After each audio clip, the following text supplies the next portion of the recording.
Thomas had always been a man of the forest. For years he had lived alone in a small, humble cabin deep in the woods, far from the busy life of towns and cities. The world around him was wild and quiet, and it was just the way he liked it. He was a woodsman by trade, and his days were filled with hard work. He chopped wood, hunted for food, and spent hours maintaining his cabin. The trees and animals were his only company, and he didn't mind. He had chosen this life after his wife, Emily, passed away many years ago. Her loss left a deep hole in his heart, and the pain of losing her was something he could never fully shake off. At first, Thomas had tried to stay in the town nearby after Emily's death. But the reminders of her were everywhere. Their favorite spots, the markets they used to visit together, the small house they had once dreamed of growing old in.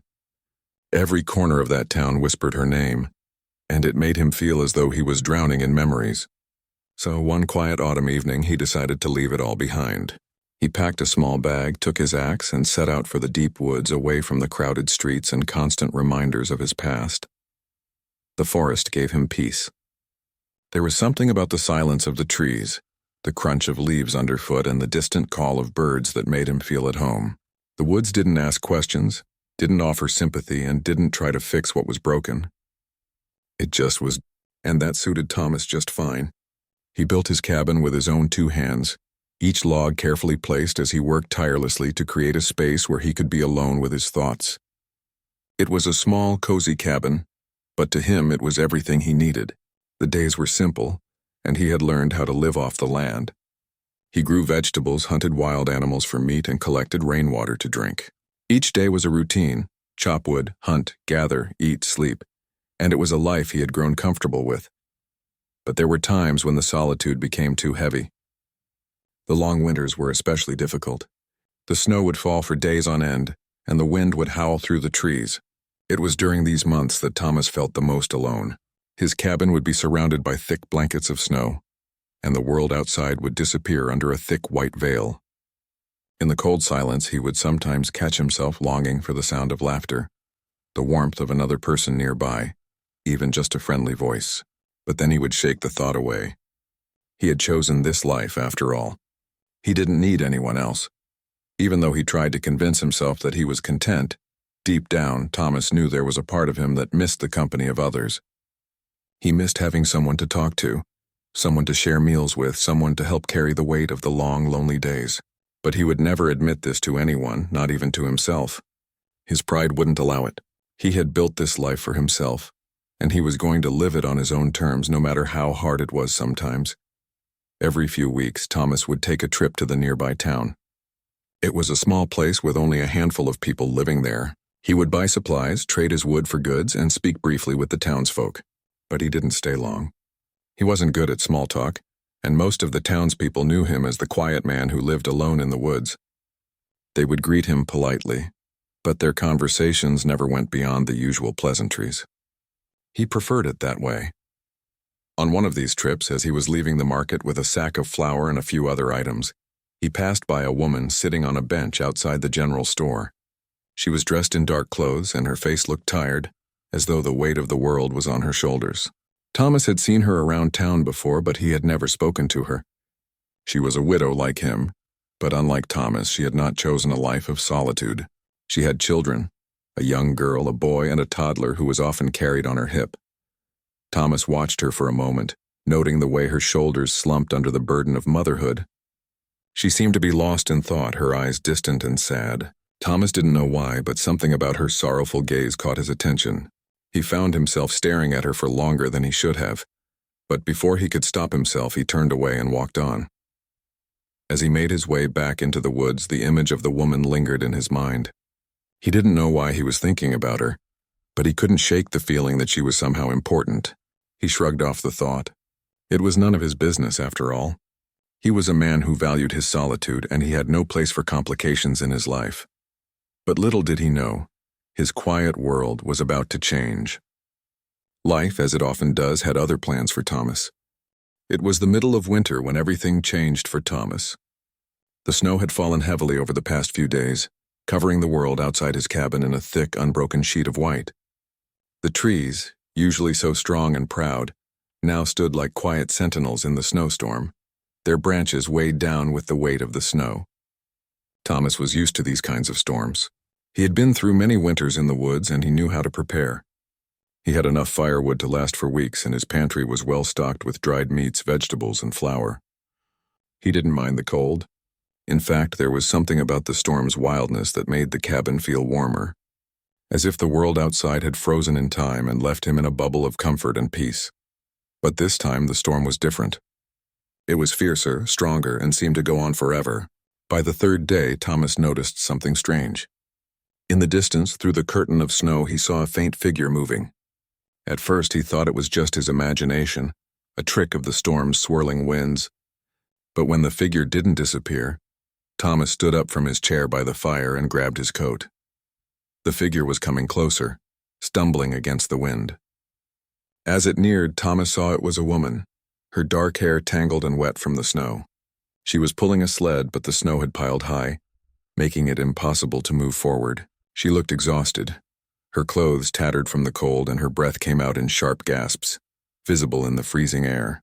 Her face was pale and her eyes were wide with fear and desperation. Thomas hesitated for a moment. He wasn't the kind of man who welcomed strangers, especially not in a storm like this. The woods had taught him to be wary of anyone who ventured too close. But something about the woman's struggle stirred a feeling inside him, a feeling he hadn't experienced in years. Without thinking, he stepped outside into the snowstorm. The woman looked up when she heard the crunch of Thomas's boots in the snow. She seemed relieved to see him, though her expression was also filled with exhaustion and worry. "Please," she gasped, her voice trembling. "I'm lost. My wagon broke down. I don't know where to go. I don't have anywhere to turn." Thomas studied her for a moment. He could see she was a widow just like him. Her clothes were simple, but her face told a story of hardship, and her eyes were full of sorrow. She wasn't asking for anything more than help to survive. "What happened?" Thomas asked, his voice low but kind. She explained that her name was Sarah. She had been traveling with her 3 children, Lily, Jack, and Sam, when the storm had caught them off guard. The wagon had broken down hours before, and she had tried to keep going, but the storm had only worsened. They were stuck, cold, and she had no choice but to keep moving, hoping to find shelter before the worst of the storm hit. Thomas's heart softened as she spoke, but he remained quiet for a moment. The woodsman had always prided himself on his independence. He didn't need anyone.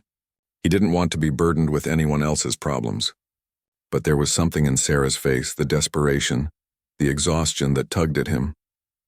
She wasn't just a stranger. She was a mother, trying to protect her children in a storm that seemed too much for her to bear. "You can come inside," Thomas said finally, his voice gruff but firm. "Get out of the storm. You and the children can warm up." Sarah's eyes filled with gratitude, and she nodded quickly. She didn't say anything more but took a few steps forward, the weight of the sled heavy on her shoulders. She looked back toward the snow-covered path as if she was afraid the storm would swallow her up again. But then she turned and walked toward the cabin, following Thomas. Inside the warmth of the cabin, the winds howling seemed far away. The fire crackled in the hearth, filling the small room with light and heat. Sarah stood in the doorway for a moment, taking in the unfamiliar surroundings, but Thomas was already busying himself with the fire, grabbing a blanket from the bed and offering it to her. "I'm sorry for the trouble," Sarah said quietly, her voice shaking. "I didn't mean to intrude. I just didn't know where else to go." Thomas shook his head. "You're not intruding. You're just trying to survive this storm." Her eyes lingered on him, and for the first time Thomas saw how worn down she was. The edges of her clothes were torn, her hands red from the cold, and her face was streaked with dirt and tears. The children, who had been huddled under the sled, now stood by the door, wide-eyed and cautious. They didn't speak, but Thomas could feel their fear. It wasn't just the storm, they were afraid of something deeper. He nodded toward the fire, inviting them to sit down. "Come by the fire," he said, trying to sound more welcoming than he felt. "I'll get you something hot to drink." Sarah hesitated for a moment, but then nodded and the children moved closer to the warmth. They didn't say much either, but their eyes followed Thomas's every move, as if they were unsure of what would happen next. Thomas busied himself with a pot of water and some dried herbs, making a simple tea. As the warmth spread through the room, Sarah finally spoke again. "Thank you," she said, her voice softer now. "I don't know what I would have done without you." Thomas simply nodded. He wasn't used to being thanked. It felt strange and a little awkward, but he could see the relief in Sarah's eyes. Her shoulders seemed to relax as the heat of the cabin seeped into her tired bones. The children slowly gathered around her, sitting close to their mother who held them tightly. As the storm raged outside, the cabin grew warmer and more comfortable, a safe refuge from the blizzard. Sarah's children, who had been so silent and nervous, started to relax. Jack, the oldest, who couldn't have been more than 10, quietly thanked Thomas for letting them in. Lily, the middle child, was still a little scared, but she began to talk about their journey and how she missed their home. Sam, the youngest, barely spoke at all, but he clung to his mother's side, his small fingers curled around her sleeve. The storm continued outside, but inside the cabin, a quiet peace settled. Sarah and her children were safe for now, and as the warmth of the fire surrounded them, Thomas found himself unsure of what to do next. He had only planned on offering shelter for a night, but somehow in that moment, he felt that this was just the beginning of something that would change his life forever. As the storm continued to howl outside, Sarah and her children found comfort in the warmth of Thomas's cabin. The fire crackled in the hearth, casting flickering shadows on the walls. The cabin, which had once felt so empty to Thomas, now seemed alive with movement and voices.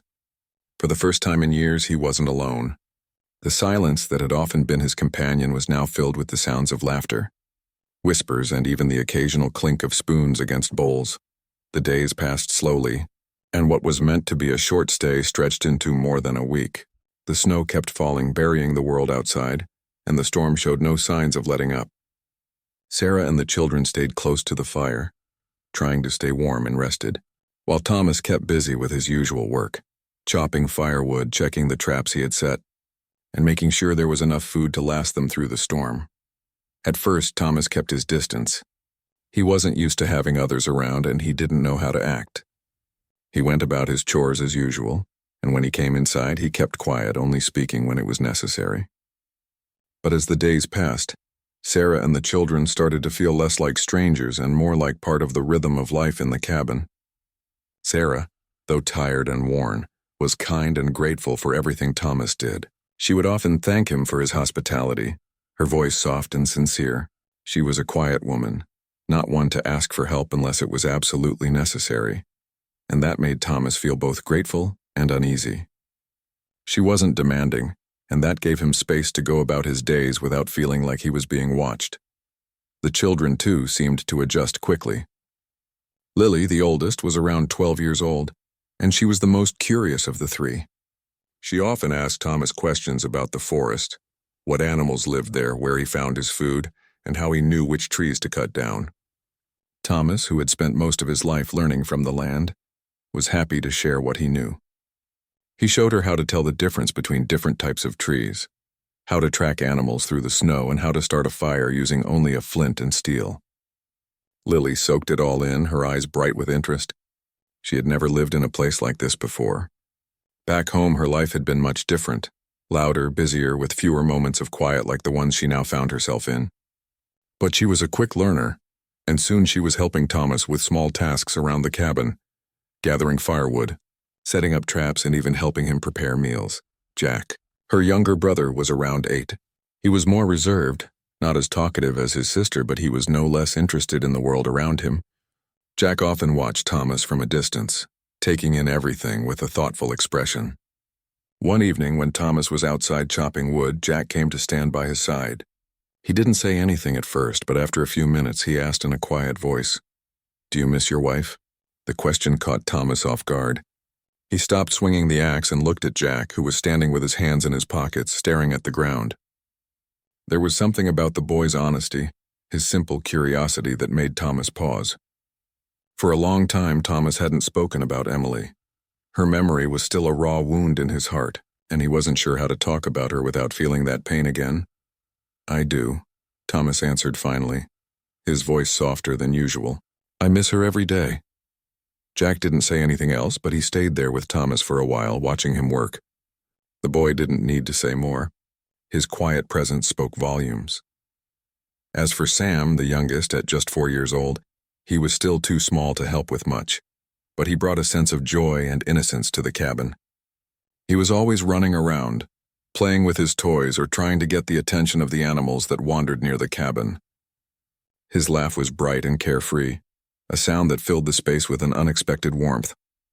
Sam had a way of reminding Thomas that life, even in its quietest moments, could still be full of wonder and joy. Every time Sam came running up to him with a new discovery, whether it was a shiny stone or a bird's feather, Thomas couldn't help but smile. As the days turned into weeks, a routine began to form. Thomas would wake early as he always had and go outside to check the traps and gather wood. Sarah would wake after him, helping the children with their morning chores. They would eat breakfast together, usually a simple meal of bread and soup, and then spend the day doing various tasks. Lily and Jack would help Thomas with the heavier chores, while Sarah spent her time mending clothes, knitting, and taking care of the younger Sam. After dinner, they would sit around the fire, telling stories or just enjoying the quiet of the night. The nights especially were the hardest for Thomas. He wasn't used to having so many people around him, and he often found himself sitting at the edge of the room, listening to their laughter and chatter, unsure of what to do with himself. He had always enjoyed the silence of the night, the stillness that settled over everything, but now that silence was different. It wasn't empty, it was filled with the sound of family. He wasn't sure how to handle it. One evening, as the family sat by the fire, Sarah spoke up. "I've been thinking," she said, her voice hesitant. "When the storm clears, we'll have to leave. I don't want to be a burden on you any longer." Thomas felt a pang of disappointment in his chest. He had known this day would come, but hearing her say it out loud made it all too real. He wasn't ready to say goodbye. He hadn't realized how much he had come to depend on their presence, on the quiet conversations, the laughter, and even the small moments of help they had offered. "I don't think you should go just yet," Thomas said, his voice rougher than he intended. He cleared his throat, suddenly unsure of himself. "The storm's still strong. You should wait until it passes." Sarah looked at him for a long moment, her eyes thoughtful. "I don't want to overstay my welcome," she said quietly. "We've already been here too long." Thomas shook his head.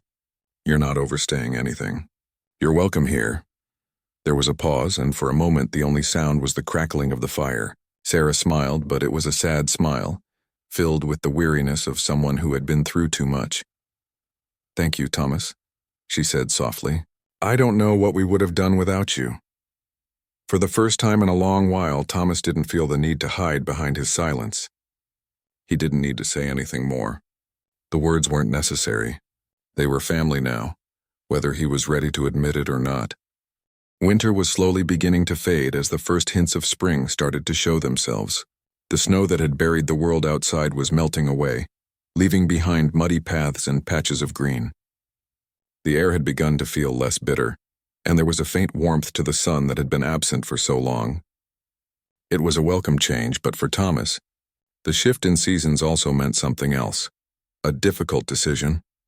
The storm that had trapped Sarah and her children in his cabin was long gone, but they hadn't left. Instead, they had become a permanent part of his life. As each day passed, Thomas found himself more and more reluctant to think about what would happen when Sarah and the children finally decided to go. He wasn't used to feeling this way. For so long, he had been content with his solitary life, and now, without even realizing it, he had started to rely on them in ways that made it impossible to imagine being alone again. Every morning, Sarah would rise before the sun, getting the children ready for the day. The cabin, once silent and cold, was now filled with the sounds of movement and laughter. Lily, Jack, and Sam had settled into their roles, each helping with different tasks. Lily would spend her mornings helping Sarah around the house, sweeping the floor, cleaning the small windows, and tidying the room. She had grown strong from the hard work, and her curiosity about the world seemed to grow each day. She spent time with Thomas, learning how to track animals in the woods, how to chop wood, and how to recognize the different birds that flew overhead. Jack, who had once been quiet and reserved, had begun to open up. He would help Thomas with the chores he knew best, like feeding the animals, mending fences, and sometimes going on small trips into the forest to gather mushrooms or berries. He wasn't as talkative as his sister, but he was thoughtful. When he did speak, his words were full of questions about life in the woods, about the things Thomas had learned over the years. His interest made Thomas smile, though it was still a little strange to him. Having someone else, especially a child, so curious about his way of life felt odd. But it also warmed his heart. Sam, the youngest, was often busy running around the cabin, his laughter ringing through the air like the sound of a new season. He would chase after the animals, always eager to play and discover something new.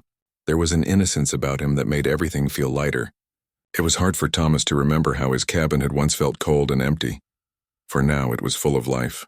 He had forgotten how much he had missed hearing the sound of children's laughter, the soft footsteps of little feet running across the wooden floor, and the constant hum of activity.